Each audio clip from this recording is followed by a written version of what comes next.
जय हिंद फ्रेंड्स।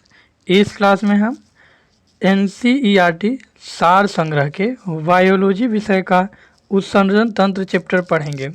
यह हमारा पूरा क्लास एनसीईआरटी सार संग्रह वन लाइनर और एनसीईआरटी वस्तुनिष्ठ प्रश्न संग्रह इन दोनों बुक पे आधारित है। पूरे क्वेश्चन इसमें के सभी जो भी फैक्ट हैं बहुत ही इम्पोर्टेंट है आगामी परीक्षाओं के लिए, इसलिए पूरा क्लास आप ध्यान से देखिएगा। चलिए स्टार्ट करते हैं। इस क्लास में हम पहले वन लाइनर फैक्ट को देखेंगे तथा उसके बाद उत्सर्जन तंत्र से जो एमसीक्यू बने हुए हैं क्वेश्चन उन सब को देखेंगे। पहला क्वेश्चन है, मानव शरीर में यूरिया का निर्माण किस अंग में होता है? तो मानव शरीर में यूरिया का निर्माण यकृत या लीवर में होता है। नेक्स्ट है, एल्कोहल के निराविषण अर्थात डिटॉक्सिफिकेशन के लिए कौन सा मानव अंग उत्तरदायी है?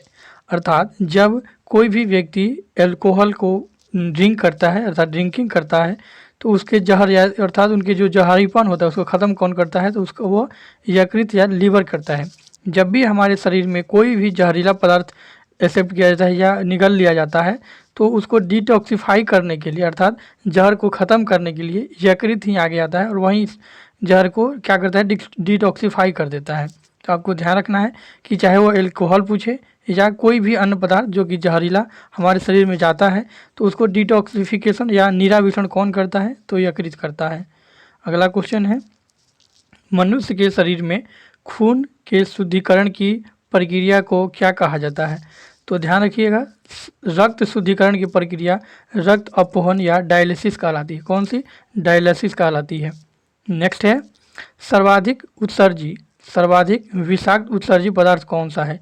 तो शरीर से उत्सर्जित होने वाला सर्वाधिक विषाक्त जो पदार्थ है वो अमोनिया है। कौन सा है? अमोनिया है। नेक्स्ट है, मूत्र की मात्रा का नियंत्रक है अर्थात हमारे शरीर में यूरिन की मात्रा को कौन नियंत्रण करता है? तो एडीएच। कौन सा? ADH, anti diuretic hormone. यही क्या करता है? हमारे शरीर में यूरिन की मात्रा का क्या करता है? नियंत्रित करता है। तो इसमें दो चीज़ें दी हुई है, कौन? एडीएच एवं एल्डोस्टेरोन। कौन सा? एल्डोस्टेरोन और एडीएच। एडीएच का फुल फॉर्म है एंटी डायूरेटिक हार्मोन। तो क्वेश्चन ध्यान से समझिएगा, हमारे शरीर में मूत्र अर्थात यूरिन की जो मात्रा है इसका नियंत्रण कौन करता है? तो एंटी डायूरेटिक हार्मोन एवं एल्डोस्टेरोन, ये दोनों हमारे शरीर में यूरिन की मात्रा को नियंत्रित करते हैं। उसके बाद नेक्स्ट जो हमारा फैक्ट है उसको देख लीजिए। नेक्स्ट है, एक वयस्क स्वस्थ मनुष्य द्वारा एक दिन में उत्सर्जित मूत्र की मात्रा कितनी है? अर्थात किसी एक वयस्क व्यक्ति द्वारा एक दिन में यूरिन की कितनी मात्रा उत्सर्जित की जाती है? तो लगभग 1.5 लीटर। कितना? लगभग 1.5 लीटर। नेक्स्ट फैक्ट है, कौन सी औषधि मूत्र के स्राव को प्रोत्साहित करती है? अर्थात वो कौन सा मेडिसिन है जो यूरिन को ज़्यादा निकलने के लिए प्रोत्साहित करता है? तो वो है डाईयूरेटिक। कौन सा? डाईयूरेटिक, ध्यान रखिएगा। नेक्स्ट फैक्ट है, विल्स रोग अर्थात विल्सन रोग में कौन सा अंग प्रभावित होता है? तो विल्सन रोग में वृक्क अर्थात हमारे शरीर की किडनी प्रभावित होती है। ये बहुत ही इंपॉर्टेंट क्वेश्चन है, ध्यान रखिएगा VVI में। विल्सन रोग में कौन सा अंग प्रभावित होता है? तो वृक्क या किडनी। अगला क्वेश्चन है, हेमिकार्डेटा संघ के जीवों में किस द्वारा उत्सर्जन होता है? अर्थात वैसे जीव जो कि हेमिकार्डेटा संघ में आते हैं इनमें उत्सर्जन कैसे होता है? तो कोशिका गुच्छ के द्वारा अर्थात ग्लोमुलस के द्वारा उन सब में क्या होता है? उत्सर्जन होता है। बढ़ते हैं अगले क्वेश्चन की तरफ। वीडियो के लास्ट में हम विभिन्न जंतुओं के यूरिया उत्सर्जन अंग के बारे में भी देखेंगे, लेकिन उससे पहले हम पूरे फैक्ट को देख लेते हैं जो कि हमें पढ़ना है। उन फैक्ट के बाद लास्ट में हम सभी जंतुओं के उत्सर्जन अंगों को देखेंगे। चलिए उसके नेक्स्ट क्वेश्चन है, मनुष्य में किस प्रकार का उत्सर्जन पाया जाता है? तो मनुष्यों में यूरियोटेलिक उत्सर्जन पाया जाता है। कौन सा? यूरियोटोलिक उत्सर्जन पाया जाता है। अगला क्वेश्चन है, यूरोक्रोम का निर्माण कैसे होता है? यूरोक्रोम, ध्यान दीजिएगा, यूरोक्रोम का निर्माण पूछा है। तो यूरोक्रोम का निर्माण लाल रुधिर कणिकाओं के हीमोग्लोबिन से होता है अर्थात आरबीसी में जो हीमोग्लोबिन्स होते हैं उन्हीं के द्वारा यूरोक्रोम का निर्माण होता है। अगला क्वेश्चन है, किडनी प्रति मिनट औसत रक्त प्रवाह कितना होता है? क्वेश्चन पूछा हुआ है किडनी से प्रति मिनट औसत रक्त का प्रवाह कितना होता है? या क्वेश्चन को चेंज करके पूछ सकता है कि हमारी किडनी द्वारा प्रति मिनट कितने रक्त की शुद्धिकरण होता है। तो ध्यान रखिएगा 1 से 1.5 लीटर, और यह कभी कभी ग्राम में दे देता है, तो लगभग 1200 ग्राम ऑप्शन में देता है। ठीक है, पिछली बार एसआई में क्वेश्चन ये पूछा गया था। तो ध्यान रखना है कि वृक्क अर्थात किडनी से प्रति मिनट 1200 सीसी 1200 क्यूबिक सेंटीमीटर या 1 से 1.5 लीटर क्या होता है, ब्लड फ्लोटेशन होता है, ब्लड का प्रवाह होता है प्रति मिनट। अगला क्वेश्चन है, वृक्क नलिकाओं के दूरस्थ कुंडलित भाग से मुख्यतः किसका पुनरावशोषण होता है।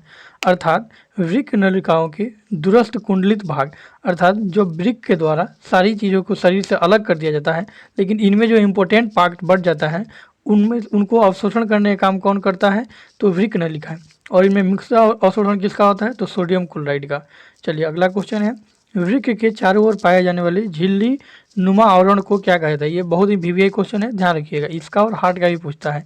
तो वृक्क के चारों ओर पाए जाने वाले झिल्ली नुमा आवरण को पेरिटोनियम कहा जाता है। कौन सा, पेरिटोनियम। ये बहुत ही इंपॉर्टेंट है, इसको आप हमेशा ध्यान रखिएगा।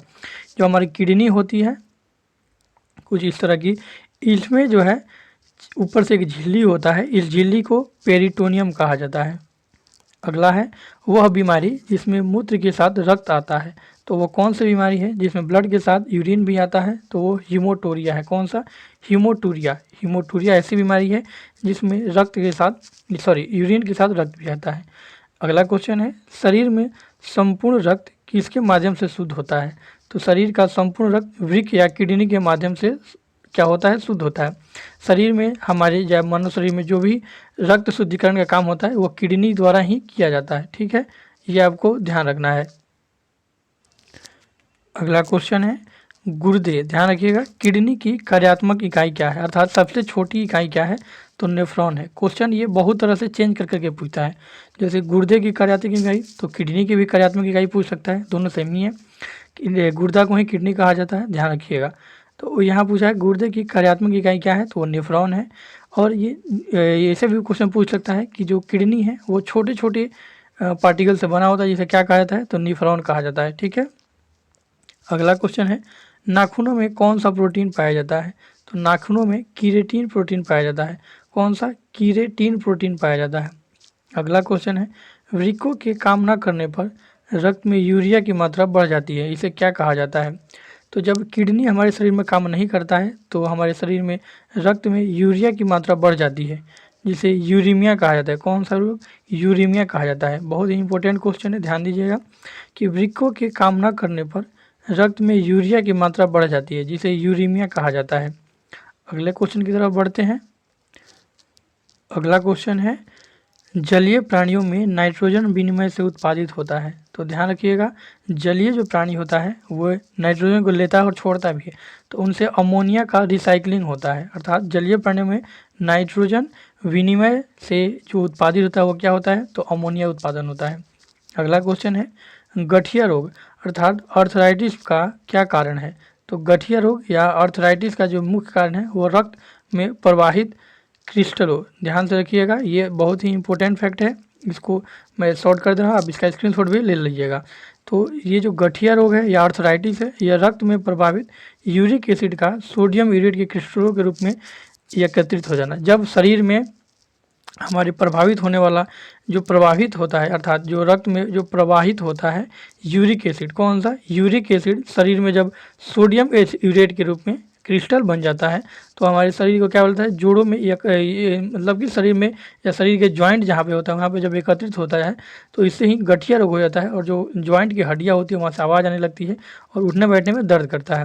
तो ध्यान रखना है, जो गठिया रोग है यह इसका मुख्य कारण है यूरिक एसिड का सोडियम यूरेट में बन जाना। किसमें, यूरिक एसिड का सोडियम यूरेट के क्रिस्टल के रूप में बन जाना। जब क्रिस्टल मतलब दाने के रूप में बन जाता है और यह जॉइंट में क्या हो जाता है, जाकर जमा हो जाता है, जिससे शरीर वो पार्ट में दर्द होने लगता है और साथ ही क्या होता है, आवाज़ करता है। तो ध्यान रखिएगा, गठिया रोग का मुख्य कारण है यूरिक एसिड का सोडियम यूरेट के क्रिस्टल के रूप में जमा हो जाना। अगला क्वेश्चन है, अमाशय की दीवार का पेशीय संकुचन क्या कहलाता है। तो अमाशय का जो दीवार होता है वो भोजन को ऊपर नीचे की तरफ भेजने के लिए वो संकुचन करता है, जिसे पेशीय संकुचन कहा जाता है। इसे हिंदी में इसे साइंटिफिक लैंग्वेज में पेरिस्टालिस कहा जाता है। कौन सा, पेरिस्टालिस, पेरिस्टालिस। तो ध्यान रखना, अमाशय की दीवार का पेशीय संकुचन पेरिस्टालिस कहा जाता है। ठीक है, अगला क्वेश्चन है, मूत्र की मात्रा का नियंत्रक कौन है? तो मूत्र की मात्रा का नियंत्रक एडीएच एवं एल्डोस्टेरोन है। यह ऊपर हम लोग को क्वेश्चन ऑलरेडी मिला हुआ था। बढ़ते हैं अगले क्वेश्चन की तरफ। आगे बढ़ने से पहले हम एक इम्पोर्टेंट फैक्ट को यहाँ देखेंगे। डायरोलिसिस की स्थिति में ग्लूकोज का उत्सर्जन बढ़ जाता है। तो क्वेश्चन पूछता है कि वो कौन सी स्थिति है जिसमें ग्लूकोज का उत्सर्जन बढ़ जाता है? तो डाईयूरेलिसिस। तो ध्यान रखना है, डाईयूरेलिसिस वह स्थिति है शरीर की जिसमें शरीर में ग्लूकोज का उत्सर्जन बढ़ जाता है। अब हम क्वेश्चंस के बाद इसमें हम जितने भी वन लाइनर फैक्ट थे इनको पढ़ने के बाद विभिन्न जंतुओं के उत्सर्जन अंग को पढ़ेंगे, जी यहाँ से डायरेक्ट क्वेश्चन पूछ लिया जाता है, चाहे वो बीपीएससी हो या अन्य एग्जाम हो। तो आप ध्यान से देखिएगा। पहला है, विभिन्न जंतुओं में यूरिया उत्सर्जन अंग, अर्थात विभिन्न जंतुओं में जो यूरिन का उत्सर्जन होता है वो कहाँ से होता है? तो ध्यान से देखिए, जंतु में और उसके मुख्य उत्सर्जी अंग। तो कौन से जंतु में उसका मुख्य उत्सर्जी अंग कौन सा होता है? ध्यान रखना है। मनुष्य का जो मुख्य उत्सर्जी अंग है वो वृक्क होता है, जिसे किडनी भी कहा जाता है, या इसे गुर्दा के रूप में हम लोग जानते हैं। तो मनुष्यों में जो मुख्य उत्सर्जी अंग होता है वो वृक्क बोलिए या किडनी बोलिए या गुर्दा बोलिए। ठीक है, तीनों एक ही है। अगला है अमीबा का उत्सर्जी अंग। तो अमीबा का उत्सर्जी अंग त्वचा होता है। ध्यान रखिएगा, त्वचा सतह व रिक्तिका, जो त्वचा के सतह में छोटी छोटी रिक्तिकाएँ होती हैं उनके द्वारा वह उत्सर्जन करता है। वैसे ही केंचुआ में जो केंचुआ का उत्सर्जन होता है उसे उत्सर्जिकाएँ कहा जाता है। कौन सा? उत्सर्जिकाएँ कहा जाता है। उसके बाद है झींगा मछली। झींगा मछली में जो उत्सर्जन तंत्र है या उत्सर्जन जो अंग है वो हरित ग्रंथियाँ होती है। कौन सी? हरित ग्रंथियाँ। वैसे ही फीता कृमि, ये बहुत ही इंपॉर्टेंट है, ध्यान रखिएगा। फीता कृमि, फीता कृमि में जो उत्सर्जन अंग होता है वो फ्लेम कोशिका होता है। कौन सा? फ्लेम कोशिका। फीता कृमि में उत्सर्जन अंग या उत्सर्जी अंग फ्लेम कोशिका होता है। अगला क्वेश्चन है ऑर्थोपोडा। ऑर्थोपोडा जीवों में उत्सर्जी अंग कौन होता है? तो मैलपीगी नलिकाएं। ऑर्थोपोडा में उत्सर्जी अंग मैलपीडी नलिकाएं। अगला फैक्ट है, अगला जो है वो है सिलिंड्रेट्रा। ऑर्थोपोडा जीवों में मैलपीगी, वैसे ही सिलिंड्रेट्रा समूह के जीवों में त्वचा सतह व मुख। सिलिंड्रेट्रा समूह के जो ऑब्जेक्ट है, जीव हैं, उनमें जो उत्सर्जन होता है वह त्वचा से या मुख से होता है। ठीक है, अगला हम लोग देख लेते हैं। अगले कौन कौन से जीव हमारे पास जो बचे हुए हैं? तो कशेरुकी जंतुओं में उत्सर्जी अंग। ध्यान रखिएगा, कशेरुकी जीव हैं उनमें जो उत्सर्जी अंग है वो कौन कौन से हैं?